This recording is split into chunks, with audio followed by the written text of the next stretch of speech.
ಕಾಂಗ್ರೆಸ್ನ ಮಹತ್ವದ CLP meeting ಆರಂಭ ಆಗ್ತಾ ಇದೆ. ಇನ್ನೇನು ಕೆಲವೇ ಕ್ಷಣಗಳಲ್ಲಿ ಅಲ್ಲಿ ಏನ್ ನಡೀತಾ ಇದೆ ಅದರ ಅಪ್ಡೇಟ್ಸ್ನ ತಿಳ್ಕೊಳ್ಳೋಣ. ಮಹತ್ವದ ಸಭೆ ಯಾಕೆ ಅಂತ ಹೇಳಿದ್ರೆ ನಾಳೆ ಬೆಳಗ್ಗೆ ರಾಜ್ಯಸಭಾ ಚುನಾವಣೆಯಲ್ಲಿ ಏನಾಗುತ್ತೆ ಕದನ ಕುತೂಹಲವನ್ನ ಕೆರಳಿಸಿದೆ ರಾಜ್ಯಸಭಾ ರಣರಂಗ. ಕಾಂಗ್ರೆಸ್ ಏನೇ ಆದರೂ ಕಾಂಗ್ರೆಸ್ಗೆ ಪ್ರತಿಷ್ಠೆಯ ವಿಚಾರ ರೋಚಕ ಘಟ್ಟದತ್ತ ಇದೀಗ ರಾಜ್ಯಸಭೆಯ ರಣಕಣ ಸಾಗ್ತಾ ಇದೆ. ಕಾಂಗ್ರೆಸ್ ಉಳಿಸ್ಕೊಳ್ಳೇಬೇಕು ತನ್ನ ಎಲ್ಲ ಮತಗಳನ್ನ, ಅಷ್ಟೇ ಅಲ್ಲ ಹೆಚ್ಚುವರಿಯಾಗಿ ಏನು ಒಗ್ಗೂಡಿಸಿಕೊಂಡಿದ್ದಾರೆ ಅವರನ್ನು ಉಳಿಸ್ಕೊಳ್ಬೇಕು. ಒಟ್ಟಾರೆ ರಾಜ್ಯಸಭಾ ರಣರಂಗದಲ್ಲಿ ಗೆಲ್ಲಲೇಬೇಕಾದ ಅನಿವಾರ್ಯತೆಯಲ್ಲಿ ಕಾಂಗ್ರೆಸ್ ಇರ್ತಕ್ಕಂಥದ್ದು. ಬಿಜೆಪಿ ಕೂಡ ಅಷ್ಟೇ ತೀವ್ರವಾಗಿ ಫೈಟ್ ಕೊಟ್ಟಿದೆ ಮೈತ್ರಿಪಾಳೆಯ. ಸೊ ನಾಳೆ ರಾಜ್ಯಸಭೆಯ 4 ಸ್ಥಾನಗಳ ಚುನಾವಣೆಗೆ ಸಂಬಂಧಪಟ್ಟಂತೆ ಇದೀಗ ಕಾಂಗ್ರೆಸ್ನಲ್ಲಿ ಅಡ್ಡ ಮತದಾನ ಆಗದೇ ಇರುವ ಹಾಗೆ ಆ ಆತಂಕ ಇರೋದ್ರಿಂದ ಅವರ ಎಲ್ಲ ಶಾಸಕರನ್ನ ಒಗ್ಗೂಡಿಸಿ ಹಿಡಿದಿಡುವಂತಹ ಕೆಲಸ ನಡೀತಾ ಇದೆ, ಅವರನ್ನ ತಯಾರು ಮಾಡುವಂತಹ ಕೆಲಸ ನಡೀತಾ ಇದೆ. CLP ಸಭೆಗೆ ಎಲ್ಲ ಶಾಸಕರು ಭಾಗಿಯಾಗಬೇಕು ಅಂತ ಖಡಕ್ ಆಗಿ ಸೂಚನೆ ಕೊಟ್ಟಿದ್ದಾರೆ.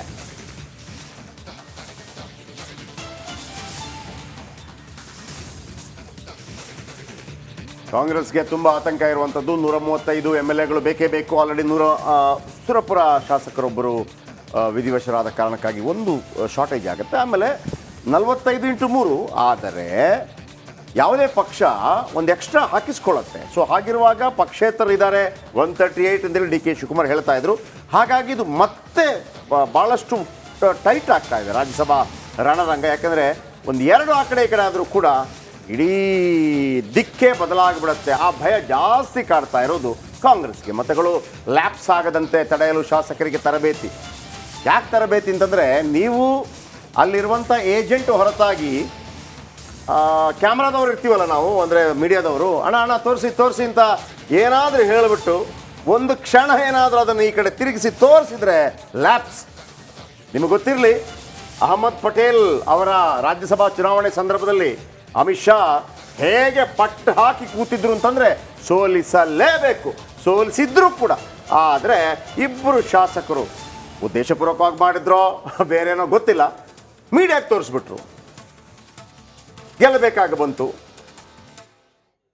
ವಿಜಯ್ ಇದರ ಬಗ್ಗೆ ಇನ್ನಷ್ಟು ಹೆಚ್ಚಿನ ಮಾಹಿತಿಯನ್ನು ಕೊಡಲಿದ್ದಾರೆ. ವಿಜಯ್, ಈಗ ಮೊನ್ನೆ ಶಿಕ್ಷಕರ ಕ್ಷೇತ್ರದ ಚುನಾವಣೆ ಸಂದರ್ಭದಲ್ಲಿ MLC ಚುನಾವಣೆ ಸಂದರ್ಭದಲ್ಲಿ 1,000ಕ್ಕಿಂತಲೂ ಹೆಚ್ಚು ಮತಗಳು ಅಸಿಂಧು ಆಗಿತ್ತು. ಇದು ಒಂದು ಕಡೆ. ಈಗ ಇಲ್ಲಿರುವಂಥದ್ದು ಏನಪ್ಪ ಅಂತಂದರೆ, ಮತ ಹಾಕುವಂಥ ಸಂದರ್ಭದಲ್ಲಿ ಏಜೆಂಟ್ಗೆ ತೋರಿಸ್ಬೇಕು. ಗೊತ್ತಿಲ್ಲ ನನಗೆ ಏಜೆಂಟ್ ಯಾರು ಅಂತ, ಗೊತ್ತಿದ್ರೆ ತಿಳಿಸಿ ನಾಳೆ ಯಾರು ಆಗ್ತಾರೆ ಅಂತ. ತರಬೇತಿ ಅಂತಿದೆಯಲ್ಲ, ತರಬೇತಿ ಅಂತ ಏನು ತರಬೇತಿ? ಈಗ ನಾವೊಂದು ಮಾತನ್ನು ಹೇಳಿದ್ವಿ, ಈಗ ಯಾವಾಗ ಅದನ್ನು ಮೀಡಿಯಾಗೆ ಹಿಂಗೆ ತೋರಿಸಿದ ತಕ್ಷಣ ಲ್ಯಾಪ್ಸ್ ಆಗಿಬಿಡುತ್ತೆ. ಏಜೆಂಟಿಗೆ ತೋರಿಸ್ಬೋದು, ಮೀಡಿಯಾಗೆ ತೋರಿಸೋಂಗಿಲ್ಲ. ಸೊ ಆ ತರಬೇತಿನ ಅದರ ಹೊರತಾಗಿ ಹೆಂಗಿರುತ್ತೆ ವಿಜಯ್ ಇದು?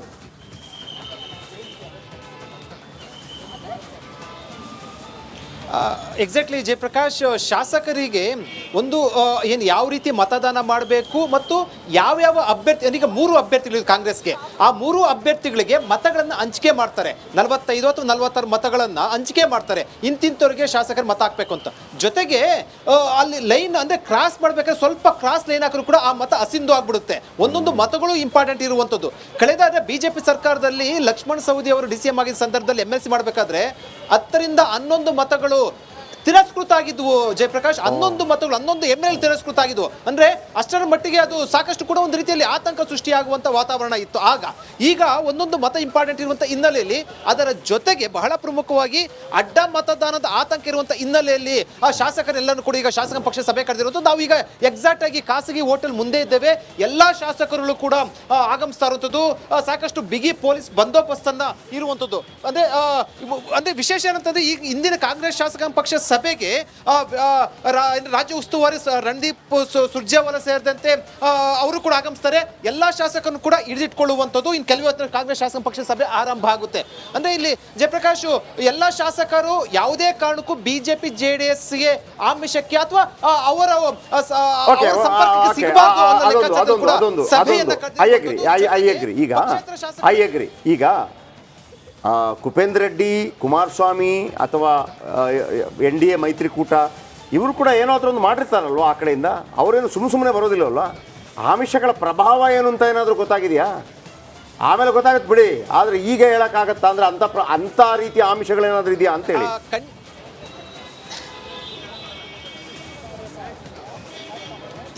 ಖಂಡಿತವಾಗ್ಲೂ ಜಯಪ್ರಕಾಶ್ 100% ಆಮಿಷ ಬಂದಿರುವ ಸಂಬಂಧಪಟ್ಟಂತೆ ಅದು ಸಿದ್ದರಾಮಯ್ಯ ಮತ್ತು DK ಅನುಮಾನ ಬಂದಿರುವಂಥದ್ದು ಖಚಿತ ಆಗಿರುವಂಥದ್ದು. ಒಂದು ವೇಳೆ ಆಮಿಷ ಇಲ್ಲ ಅಂದಿದ್ರೆ ಅಥವಾ ಆ ಆತಂಕ ಇಲ್ಲ ಅಂದಿದ್ರೆ ಖಾಸಗಿ ಹೋಟೆಲ್ಗೆ ಒಂದಿನ ಮುಂಚೆ ಕೂಡ ಯಾರು ಬಂದು ಶಾಸಕರು ಇರ್ತಾ ಇರಲಿಲ್ಲ. ಯಾಕಂದ್ರೆ ಬಿಜೆಪಿ ಜೆಡಿಎಸ್ ಶಾಸಕರು ಯಾರು ಕೂಡ ಹೋಗ್ತಾ ಇಲ್ಲ. ಮತ್ತು ಈ ಸಂಬಂಧಪಟ್ಟಂತೆ ಖುದ್ದು ಸಿದ್ದರಾಮಯ್ಯ ಮತ್ತು DK ಶಿವಕುಮಾರ್ ಅಂದ್ರೆ ಕಾಂಗ್ರೆಸ್ ಕೂಡ ದೂರನ್ನ ಕೊಟ್ಟಿರುವಂಥದ್ದು. ಕುಪೇಂದ್ರ ರೆಡ್ಡಿ ಏನು ಆಮಿಷ ಒಡ್ಡಿ ಮತ ಸಂಬಂಧಪಟ್ಟಂತೆ ಏನು ಕೂಡ ಆಮಿಷ ಒಡ್ತಾ ಇದ್ದಾರಂತ ಅಂದ್ರೆ ಅಷ್ಟರ ಮಟ್ಟಿಗೆ ಕಾಂಗ್ರೆಸ್ಗೆ ಆತಂಕ ಆಗಿರುವಂಥದ್ದು. ಒಂದೊಂದು ಸತ್ಯ, ಯಾಕಂದ್ರೆ ಕುಪೇಂದ್ರ ರೆಡ್ಡಿಗೆ ಬೇಕಾಗಿರುವಂಥ 5 ಮತಗಳು ಬೇಕಾಗಿರುವಂಥದ್ದು. 5 ಮತಗಳು ಇರುವಂತ ಹಿನ್ನೆಲೆಯಲ್ಲಿ ಅವರು ಏನು ಕಾಂಗ್ರೆಸ್ನ ಶಾಸಕರಿಗೆ ಮತ್ತು ಪಕ್ಷೇತರ ಶಾಸಕರಿಗೆ ಗಾಳ ಆಗ್ತಾ ಇರುವಂಥದ್ದು. ಅದರ ಆತಂಕ ಹಿನ್ನೆಲೆಯಲ್ಲಿ ಕೂಡ ರೆಸಾರ್ಟ್ಗೆ ಶಿಫ್ಟ್ ಅನ್ನ ಮಾಡಿರುವಂಥದ್ದು ಶಾಸಕರನ್ನ. ಜೊತೆಗೆ ಕಾಂಗ್ರೆಸ್ ಶಾಸಕರಲ್ಲಿ ಅಷ್ಟೊಂದು ಸುಲಭ ಅಲ್ಲ, ಅಂದ್ರೆ ಏನೇ ಆಮಿಷ ಒಡ್ಡಿದ್ರು ಕೂಡ ಅಡ್ಡ ಮತದಾನ ಮಾಡುವಂತ ಸುಲಭ ಅಲ್ಲ. ಯಾಕಂದ್ರೆ 4 ವರ್ಷ ಸರ್ಕಾರ ಇನ್ನೂ ಇರುವಂತದ್ದು, ತೋರ್ಸ್ ಓಟ್ ಹಾಕ್ಬೇಕು. ಪಾಟೀಲ್ ಒಂದೇ ನಿಮಿಷ, ಯಾರ್ಯಾರು ಓಟ್ ಹಾಕ್ಸ್ಬೇಕು ಅಭ್ಯರ್ಥಿಗಳಿಗೆ ಅನ್ನುವಂಥದ್ದು ಅವ್ರಿಗೆ ನಾವು ಇಂಡಿಕೇಶನ್ ಕೊಡ್ತೀವಿ. ಅದು ಯಾವ ಥರ ಸರ್ ತಂಡಗಳ ರಚನೆ ಆಗುತ್ತೆ ಹೇಗೆ ಸರ್? ಇಲ್ಲ, ಅವ್ರಿಗೆ ನಾವು ಯಾರ್ಯಾರಿಗೆ ಹೆಂಗೆ ಓಟ್ ಹಾಕಬೇಕು ಅಂತ ಹೇಳಿ ನಾವು ಒಂದು ಗೈಡ್ಲೈನ್ ಕೊಡ್ತೇವೆ ಪಾರ್ಟಿಲಿ. ಇವತ್ತು ಮಕ್ಕಳು ಆಗುತ್ತೆ ಸರ್? ಇವತ್ತು ಆಗ್ಬೋದು, ಇಲ್ಲ ಮುಂಜಾನೆ ಆಗ್ಬೋದು. ಬಹುಶಃ ಇವತ್ತೇ ಮಾಡಿ ಮುಗಿಸಿದ್ರು ಮುಗಿಸ್ತೀವಿ. ಅಲ್ಲ, ತುಂಬ ಜನ ಹೊಸ ಶಾಸಕರು ಇದ್ದಾರೆ ಸರ್, ಅವ್ರಿಗೆ ತೊಂದರೆ ಆಗಬಾರ್ದು ಅಂತ. ಏನು ತೊಂದರೆ ಆಗೋದಿಲ್ಲ. It is a small matter. ಒಂದು ಅರ್ಧ ಗಂಟೆ ಕೆಲಸ ಅದಲ್ಲ. Thank you. ಇಷ್ಟು ಕಾನೂನು ಸಚಿವರಾದಂಥ HK ಪಾಟೀಲ್ ಅವರ ಮಾತು. ಮಕ್ಕಳು ಇವತ್ತು ಆಗುತ್ತೆ, ಶಾಸಕರನ್ನ ಒಂದು ತಂಡಗಳನ್ನಾಗಿ ಮಾಡಿ ಇವತ್ತು ಅವ್ರನ್ನ ಮತಕ್ಕೆ ಓಟ್ ಹಾಕ್ಸೋಕೆ ಅವ್ರನ್ನ ಪ್ರಿಪ್ರೇಷನ್ ಅನ್ನು ಮಾಡುವಂಥ ಕೆಲಸವನ್ನು ಹೇಳ್ತಾ ಇದ್ದಾರೆ. ಕ್ಯಾಮ್ರಾಮನ್ ರಾಜು ಜೊತೆ ಬಸವರಾಜ್ ಚರಂತಿಮಠ್, ರಿಪಬ್ಲಿಕ್ ಕನ್ನಡ, ಇದು ನಿಮ್ಮ ಧ್ವನಿ. ಬಸವರಾಜ್, ಎಕ್ಸಲೆಂಟ್. HK ಪಾಟೀಲ್ ಅವರ ಫಸ್ಟ್ ಬೈಟ್ ನಮಗೇನೆ ಬಂದಿದೆ. ಆ್ಯಂಡ್ ಒಂದಂತೂ ಭಾಳ ಸ್ಪಷ್ಟ, ರಾಜ್ಯಸಭಾ ಚುನಾವಣೆಯಲ್ಲಿ ವೀಕ್ಷಕರೇ 44.80 ಮತಗಳು ಅಂತ ಬರುತ್ತೆ. ಅದು ಅಂದರೆ 45 ಮತಗಳು ಅಂತೇಳಿ. ಆಮೇಲೆ 2ನೇ ಪ್ರಾಶಸ್ತ್ಯದ ಮತಗಳು ಅಂತಿರುತ್ತೆ. ಆಮೇಲೆ ಅದನ್ನು ಗೊತ್ತಾಗಿ ಮತ್ತೊಬ್ಬರಿಗೆ ಅದನ್ನು ತಿಳುವಳಿಕೆ ಕೊಡುವಂಥ ಸಂದರ್ಭದಲ್ಲಿ ಅದು ಹೆಂಗಪ್ಪ ಇದು ಚುನಾವಣೆ, ಯಾರು ಗೆದ್ರು ಅಂತ ಹೇಳ್ಬಿಡ್ತಾರೆ ಕೊನೆಗೆ. ಅಷ್ಟು complicated. So Vijay, once again Vijay, ನೀವು ಹೇಳ್ತಾ ಇದ್ದೀರಿ ಒಂದು ನಂಬರ್ 1. ಎರಡನೇದಾಗಿ ಈ 2ನೇ ಪ್ರಾಶಸ್ತ್ಯದ ಮತಗಳು, ಅದು ಆ ಲೆಕ್ಕಾಚಾರ ಹೀಗೆಲ್ಲ ಇದೆಯಾ ಇದರಲ್ಲಿ ಕೂಡ?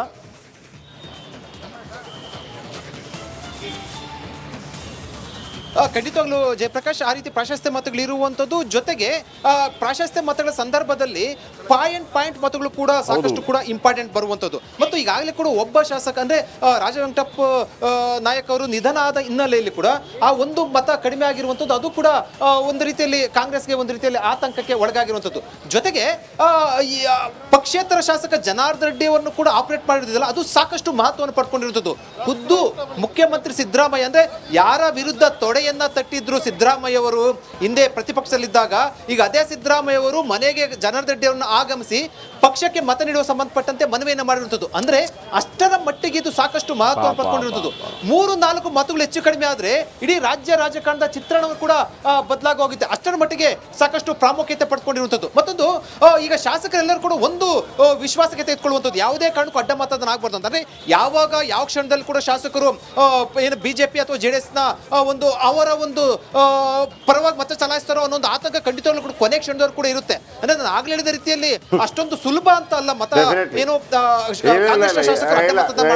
ನೀವು ಹೇಳಿದಾಗ ನನಗೆ ಒಂದು ಮಾತು ನೆನಪಿಗೆ ಬಂತು, ಆ ಸಿದ್ದರಾಮಯ್ಯ ಶೈಲಿಯಲ್ಲಿ ನೆನಪಿಗೆ ಬಂತು. ಜನಾರ್ದನ್ ರೆಡ್ಡಿ ಸವಾಲ್ ಹಾಕಿದ್ರಿ, ತಾಕತ್ತಿದ್ದರೆ ಬಳ್ಳಾರಿಗೆ ಬನ್ನಿ, ಈಗ ನೀನ್ ಬಾ ಭುಜ ತಟ್ಕೊಂಡು.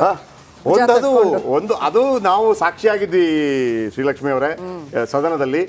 ಅಲ್ಲಿ ಇಲ್ಲಿಗೆ ಹೋಗ್ತಾರಲ್ವ ಅವರು, ಅದಾದ ನಂತರ ಪಾದಯಾತ್ರೆ ಹೋಗ್ಬಿಟ್ಟು ಜನಾರ್ದನ್ ರೆಡ್ಡಿ ನಮಗೆ ಸವಾಲು ಹಾಕಿದ್ರಿ, ತಾಕತ್ತಿದ್ದರೆ ಬಳ್ಳಾರಿಗೆ ಬನ್ನಿ, ಸಮಾವೇಶ ಮಾಡಿದ್ರು, ಈಗ ನೀನ್ ಬಾ ಅಂತ ಅಂಥ ಸಿದ್ದರಾಮಯ್ಯನವರು ಇವತ್ತು ಜನಾರ್ದನ್ ರೆಡ್ಡಿ ಬಾಗಿಲಿಗೆ ಹೋಗ್ಬೇಕಾಗತ್ತೆ ಒಂದು ಓಟ್ ಕರ್ಸ್ಕೊಂಡು ಕೈ ಮುಗಿದು ಕೊಡಿ ನಿಮ್ಮ ಓಟು ಅಂತ ಕೇಳ್ತಾರೆ. ಎಲ್ಲಿಗೆ ಬರುತ್ತೆ ನೋಡಿ ರಾಜಕೀಯ ಅಂತಂದ್ರೆ. ಇವ್ರಿಗೆ ಈ ರಾಜ್ಯಸಭಾ ಎಲೆಕ್ಷನ್ ಬಂದಾಗ ಗಣಿ ಹೋರಾಟನೂ ಬೇಡ, ಯಾವ್ದು ಬೇಡ. All right.